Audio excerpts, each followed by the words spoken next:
देखिए, बिहार बोर्ड से अगर आपको इंटर में एडमिशन लेना है तो उसका जो फॉर्म है ना, यहाँ पे फिलअप करवाए जा रहे हैं। आज जो है अंतिम मौका है। अभी जो है इसका लास्ट डेट बढ़ाने का कोई भी अपडेट नहीं है। हालाँकि अपडेट हो जाएगा तो उस समय आपको अपडेट करवा देंगे टेलीग्राम से, व्हाट्सएप चैनल के माध्यम से, जिसके माध्यम से आपको समझ में आएगा कि हाँ, इसका डेट बढ़ गया है। लेकिन अभी जो है डेट नहीं बढ़ा हुआ है। इस वीडियो में बताएँगे कि अगर आपको इंटर में एडमिशन का फॉर्म भरना है तो कैसे भरना है। बहुत सारी जो है समस्या आपको देखने को मिल रहा है, ओटीपी नहीं आ रहा है, फॉर्म आगे नहीं बढ़ रहा है। सभी चीज़ों को जो है क्लियर करते बताएँगे, तो प्लीज़ वीडियो शुरू से अंत तक लेके ज़रूर देखिएगा। और वीडियो थोड़ा-सा भी अच्छा लगे तो प्लीज़ वीडियो को लाइक करिएगा, क्योंकि आपका एक लाइक मुझे बहुत ज़्यादा मोटिवेशन देता है। चलिए आज का वीडियो शुरू करते हैं। देखिए, फॉर्म भरने के लिए सबसे पहले शिक्षाबिंदु.com आपको सर्च करना होगा। आप चाहें तो umeshtalk.in पे भी जा सकते हैं। दोनों पे जो आपको लिंक यहाँ पे देखने को मिल रहा है, जिसके माध्यम से बड़ी आसानी से अप्लाई कर सकते हैं। दोनों वेबसाइट जो है मेरे ही अंदर चलता है, तो दोनों को आप चेकआउट कर सकते हैं। दोनों पे अपडेट कराई जा रही है। umeshtalk.in आपके लिए बहुत ही अच्छा एक वेबसाइट है। इससे भी आप चाहें तो जितने प्रकार की लेटेस्ट जॉब्स है, सरकारी योजना है, एडमिशन है, सारी चीज़ों को जो है अपडेट कराई जा रही है। तो प्लीज़ यहाँ पे विजिट करके अपनी जानकारी को चेक करते रहिए और फॉर्म को भरते रहिए। बाकी शिक्षा बिंदु पे आपको लिंक मिलेगा ही। यहाँ पे आएंगे तो आपको जो है एडमिशन वाले सेक्शन में देखेंगे तो यहाँ पे इंटर एडमिशन का जो लिंक है देखने को मिल जाएगा, जिसको यहाँ से आपको ओपन कर लेना है। ठीक है, ध्यान रखिएगा, अभी जो है बिहार बोर्ड के द्वारा लास्ट डेट बढ़ाने को लेकर कोई अपडेट नहीं है जब तक हम इस वीडियो को शूट कर रहे हैं। ठीक है, अगर कोई अपडेट आता है तो आपको जो है कमेंट सेक्शन में या फिर टेलीग्राम जो व्हाट्सएप है उसके माध्यम से अपडेट करवा देंगे। उसके लिए आप निश्चिंत रहिए। ठीक है, बाकी इसका जो लास्ट डेट है अभी फिलहाल जो है 3 मई तक ही रखी गई है। तो 3 मई से पहले जो आपको फॉर्म भरना है, और आज जो है इसका लास्ट डेट है। इन बातों को विशेष रूप से ध्यान रखेंगे। ठीक है, नीचे आएंगे तो यहाँ पे सभी जानकारी आपको देखने को मिल जाएगा, देख लीजिएगा। फॉर्म भरने का जो है लिंक यहाँ पे देखने को मिलेगा, जिसपे आपको क्लिक करना है। यहाँ पे आपको टिक करना है, और टिक करने के बाद यहाँ पे क्लिक करेंगे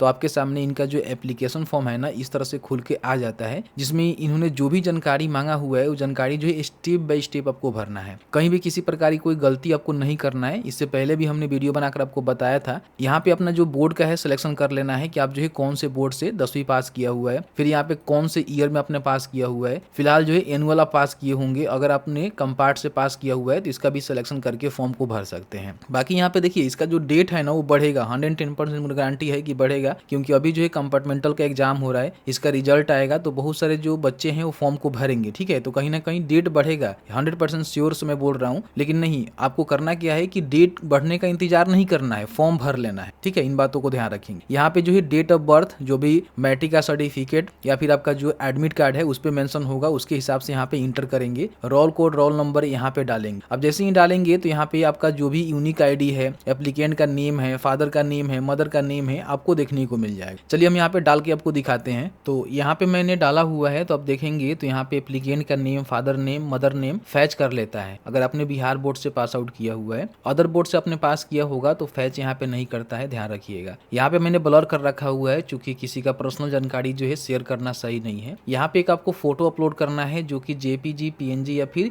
जेपीजी में भी रहेगा, तो आप इसको अपलोड कर सकते हैं। चूज फाइल के बटन पे क्लिक करिए। बाकी अपने मैट्रिक में जो भी नंबर लाया हुआ है वो नंबर यहाँ पे आपको देखने को मिलेगा। टोटल नंबर कितना था उसकी भी जानकारी यहाँ पे आपको देखने को मिलेगा। अगर आपने अदर बोर्ड से पास आउट किया हुआ है और मैट्रिक और बिहार बोर्ड से इंटर करना चाहते हैं तो यहाँ पे आपको मैनुअली जो है इंटर करना पड़ेगा। स्कूल का नेम भी आ जाता है। स्कूल का जो एड्रेस है आपको यहाँ पे मेंशन कर देना है कि आप जो है कौन से स्कूल से 10वीं पास किए हुए हैं। बाकी यहाँ पे अपना ईयर ऑफ ज्वाइनिंग बताएंगे। तो मान लीजिए आप 9th में एडमिशन लिए होंगे तो 2 साल पहले, जैसे कि मान लीजिए आपने 25 में पास किया हुआ है तो कहीं ना कहीं 23 में, अगर मान लीजिए आपने 22 में पास किया होगा तो कहीं ना कहीं 20 में एडमिशन लिया होगा, तो उस तरह से 2 साल पहले आप यहाँ पे डाल सकते। बाकी यहाँ पे कस्तूरबा गांधी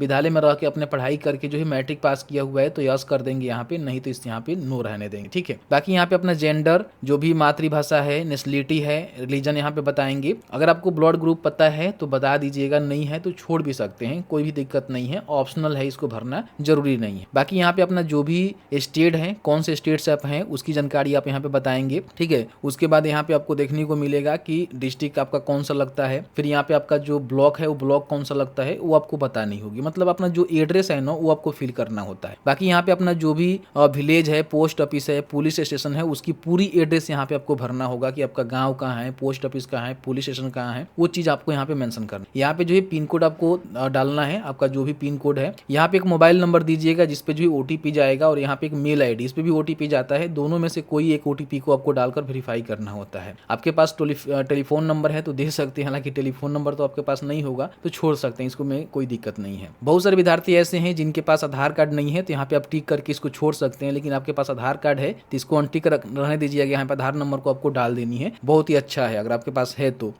आधार कार्ड तो होगा ही, ऐसा बात नहीं है कि आपके पास आधार कार्ड नहीं होगा, तो आधार कार्ड नंबर यहाँ पे जरूर दे दीजिएगा। बाकी यहाँ पे अपना जो कैटेगरी है बताएंगे किस कैटेगरी से आते हैं, जिस भी कैटेगरी से आते हैं उसके सामने यहाँ पे आपको टिक करना होगा, ठीक है। तो इस तरह से टिक करेंगे। अगर आप यहाँ पे दिव्यांग हैं तो यस करके बता सकते हैं, नहीं है तो नो रहने देंगे। ईडब्ल्यूएस कम्युनिटी से आते हैं तो यहाँ पे यस करेंगे, नहीं तो यहाँ पे नो ही आपको देखने को मिलेगा, तो इसको छोड़ दीजिएगा, ठीक है। 10वीं की जानकारी इससे फैच कर लेता है। बाकी यहाँ पे कम से कम जो है 10 कॉलेज का सिलेक्शन आपको करना है, और आप चाहे तो 20 कॉलेज का भी सिलेक्शन कर सकते हैं, वो आपके ऊपर निर्भर करता है। ध्यान रखिएगा यहाँ पे देखिए, सबसे पहले आपको मेक श्योर कर लेना है कि आपने 10वीं जहां से पास किया हुआ है, अगर वो विद्यालय मान लीजिए 10+2 तक है ना, तो उसका ही फर्स्ट में प्रीफरेंस आपको देना है, क्योंकि मान लीजिए जहां से आपने 10वीं पास किया हुआ है वहीं से 12वीं भी कर पाएंगे, ज्यादा लफड़ा नहीं होगा। और इसके लिए जो है बिहार सरकार अपडेट भी दे रही है कि जिस विद्यालय से आपने 10वीं किया हुआ है उसी विद्यालय से आप 12वीं करेंगे तो आपके लिए बेहतर रहेगा, ठीक है। तो सबसे पहले क्या करना है कि उसी कॉलेज का जो है प्रीफरेंस आपको देना है जहां से आपने 10वीं पास किया हुआ है, क्योंकि बिहार सरकार भी इसको लेकर जो है गाइडलाइन जारी कर रही है, और पिछली बार भी किया था, आप सभी को पता ही होगा। तो जिस भी विद्यालय से आपने किया हुआ इस विद्यालय का सिलेक्शन करके स्ट्रीम बताएंगे कि आप जो है कौन से स्ट्रीम से अपना जो इंटर में एडमिशन है वो लेना चाहते हैं, जैसे कि मान लीजिए आर्ट्स, कॉमर्स, ठीक है, साइंस, वोकेशनल, एग्रीकल्चर, जो भी आपका कोर्स होगा वो आप यहाँ पे बता सकते हैं, ठीक है। उसके बाद एक से अधिक आपको यहाँ पे कॉलेज का जो जानकारी ऐड करना होता है, तो यहाँ पे यस के बटन पर क्लिक करेंगे तो दूसरा ऑप्शन से यहाँ पे डालने का ऑप्शन आ जाएगा, और पहला ऑप्शन देखेंगे तो यहाँ पे ऐड हो जाएगा, ठीक है। इस तरह से आपको भरना है। फिर यहाँ पे जिले का सिलेक्शन करना है, दूसरा कॉलेज का सिलेक्शन यहाँ पे करना है, अपना जो भी स्ट्रीम है यानी कि संकाय है वो आपको बताना है कि आप जो है इंटरमीडिएट कौन से संकाय से करना चाहते हैं, तो यहाँ पे उसका प्रेफरेंस आप यहाँ पे दे देंगे, ठीक है। फिर यहाँ पे तीसरा विकल्प को भी ऐड करेंगे। देखिए 2 यहाँ पे कॉलेज को अपने ऐड कर दिया, ठीक है। इस तरह से आप ऐड करेंगे, इसको चाहें तो यहाँ से डिलीट करके फिर दोबारा भी ऐड कर सकते हैं, और फिर यहाँ पे इस तरह से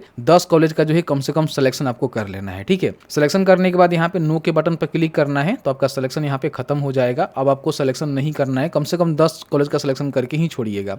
उसके बाद यहाँ पे आपको टिक करना है, और टिक करने के बाद जो इनका पेमेंट है वो करने के लिए यहाँ पे आपको क्लिक कर देना है। जो भी मोबाइल नंबर या फिर ईमेल आईडी दिया हुआ है, दोनों पे जो ये ओटीपी सेंड किया गया है, किसी एक ओटीपी को आपको यहाँ पे डालनी होगी। तो यहाँ पे हम सबमिट के बटन पे क्लिक किए हुए हैं, थोड़ा सा वेट करना है क्योंकि साइड यहाँ पे स्लो काम कर रहा है। तो यहाँ पे देखेंगे बधाई हो करके जो है मैसेज आपको देखने को मिलता है। अब यहाँ पे आपको जो है पेमेंट करना है। पेमेंट करने के लिए देखेंगे तो आपको जो है HDFC या फिर सब पैसा, 2 ऑप्शन है जिससे भी आप पेमेंट करना चाहते हैं उसका सिलेक्शन यहाँ पे करेंगे। प्रोसीड फॉर पेमेंट के बटन पे क्लिक करेंगे। पेमेंट यहाँ पे आप चाहें तो card, UPI QR code, net banking, जिससे भी करना चाहते हैं बड़ी आसानी से पेमेंट को कर सकते हैं। चलिए मैं फटाफट यहाँ पे पेमेंट कर लेता हूँ, क्योंकि आपको आगे का जो प्रोसीजर है वो बता पाऊँ कि आगे किस तरह से लॉगिन करके करेक्शन करना है और किस तरह से सारे चीज़ों को चेक करना है। तो इस तरह से देखेंगे आपका जो पेमेंट है ना वो कंप्लीट हो जाता है। कई बार जो है टेक्निकल इश्यू के तहत आपका पेमेंट कंप्लीट नहीं होता है, तो फिर उसका स्टेटस भी आप चेक कर सकते हैं। दोबारा जल्दी से आपको पेमेंट नहीं करना है। तो अगर आपका पेमेंट यहाँ पे कंप्लीट हो जाता है तो यहाँ से एप्लीकेशन का जो प्रिंट आउट है ना उसको निकाल कर यहाँ पे सुरक्षित रख लेना है। तो इस तरह से आपने जो भी फॉर्म फिल आउट किया हुआ है ना, पूरी यहाँ पे देखेंगे आपका जो प्रिंट आउट है आपको देखने को मिलेगा। पूरी जानकारी आपने भरा हुआ है, सभी जानकारी यहाँ पे देखने को मिलेगा। यहाँ पे जो आपका पेमेंट का स्टेटस है ना वो सक्सेस होनी चाहिए, तभी समझिए कि आपका जो है फॉर्म कंप्लीट हुआ है। अगर यहाँ पे सक्सेस नहीं है तो समझिए कि आपका जो फॉर्म है ना अभी कंप्लीट नहीं हुआ है, ठीक है। इसको प्रिंट करना चाहते हैं तो यहाँ पे क्लिक करके इसको प्रिंट करके सुरक्षित रख सकते हैं, या फिर PDF में भी इसको सेव करके सुरक्षित आपको रख लेना है। अब यहाँ पे देखिए बताते हैं कि मान लीजिए आपने कोई गलती कर दिया हुआ है, पेमेंट आपका फंस गया है, तो आपको क्या करना है। उसके लिए सबसे पहले आपको शिक्षा बिंदु पे आना है। तो यहाँ पे आपको लिंक मिलेगा ऑफिशियल वेबसाइट का, इस पे आपको क्लिक करना है तो इनके ऑफिशियल पोर्टल पे आ जाएंगे। यहाँ पे देखेंगे स्टूडेंट जो है लॉगिन का बटन मिलेगा, जिस पे आपको क्लिक करना है। यहाँ पे आपको वो मोबाइल नंबर डालना है जो अपने फॉर्म भरते समय दिया था, या फिर मेल आईडी भी डाल सकते हैं। जो आपको पासवर्ड जो है मैसेज से मिला हुआ है उस पासवर्ड को यहाँ पे डालेंगे। पासवर्ड पता नहीं है तो आप यहाँ से फॉरगेट भी कर सकते हैं। फिर कैप्चा को फिल करेंगे, लॉगिन के बटन पे क्लिक करेंगे। तो जैसे ही लॉगिन करेंगे तो आपके सामने जो है कुछ इस तरह से डैशबोर्ड आपको देखने को मिलेगा। यहाँ पे आपका जो पर्सनल इन्फॉर्मेशन है आपको देखने को मिल जाता है। नीचे आएंगे तो यहाँ पे जो भी अपने कॉलेज का डिटेल्स दिया हुआ है वो आपको यहाँ पे देखने को मिल जाता है। और यहाँ पे देखेंगे तो आपका जो पेमेंट का स्टेटस है यहाँ भी देखने को मिल जाएगा कि आपका जो पेमेंट है ना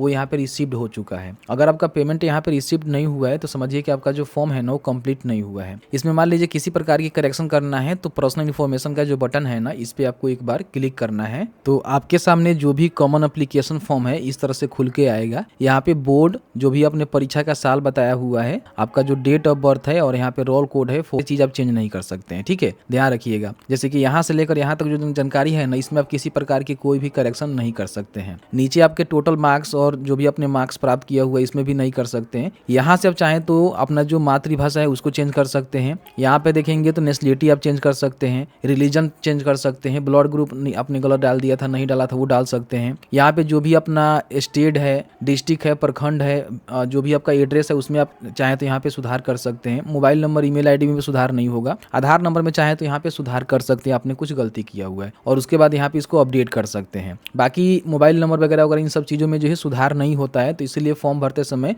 गलती आपको नहीं करना है। गलती करिएगा तो आपको ही प्रॉब्लम यहाँ पे होने वाला है, ठीक है। तो इस तरह से मैंने आपको जानकारी बताया। बाकी यहाँ पे जो ऑप्शन प्रीफरेंस है उसको भी आप यहाँ पे चेंज करना चाहते हैं तो यहाँ पे क्लिक करके जो भी अपने कॉलेज का प्रीफरेंस दिया हुआ है ना, उसमें चाहे तो मॉडिफिकेशन कर सकते हैं। अगर आपने गलती से 1 नंबर पे डाल दिया हुआ है जिसको आपको नहीं डालना था, तो आप यहाँ से उसको ऊपर नीचे कर सकते हैं या फिर डिलीट भी कर सकते हैं। देखिए यहाँ पे आएंगे तो देखिए यहाँ से डिलीट कर सकते हैं, या फिर इसको ऑप्शन में 1 पे रखे हुए हैं, जिसको चाहते हैं कि नहीं हमको 2 पे देना है तो 2 पे कर सकते हैं, इसको 3 पे कर सकते हैं। तो इस तरह से इसको करके यहाँ से अपडेट कर सकते हैं प्रीफरेंस को, ठीक है। तो जैसे कि आपने देखा कि मैंने जो है पूरी जानकारी बताया कि क्या कुछ अपडेट है और किस तरह से आपका जो फॉर्म है वो भरे जा रहे हैं। कहीं भी किसी प्रकार की कोई समस्या आ रहा है तो समझिए कि साइड में कुछ ना कुछ प्रॉब्लम है, तो आपको दोबारा ट्राई करना है, नहीं तो रात में एक बार ट्राई करिएगा, ठीक है। मतलब कि अब तो डेट बढ़ेगा उसके बाद ही कुछ हो सकता है, हालांकि आज लास्ट डेट है, तो फिर भी एक बार रात में जो है ट्राई करके देख लीजिएगा। तो मैंने जो है पूरी जानकारी बताया। फिर भी आपके मन में कोई भी सवाल होगा इस वीडियो से रिलेटेड, आप हमें बता दीजिएगा, उसके लिए हम अलग से वीडियो लाएंगे या फिर कमेंट सेक्शन में ही कमेंट करके बताने की कोशिश करेंगे। तो बस आज की इस वीडियो में इतना ही। वीडियो थोड़ा सा अच्छा लगा है तो प्लीज़ वीडियो को लाइक जरूर करेंगे।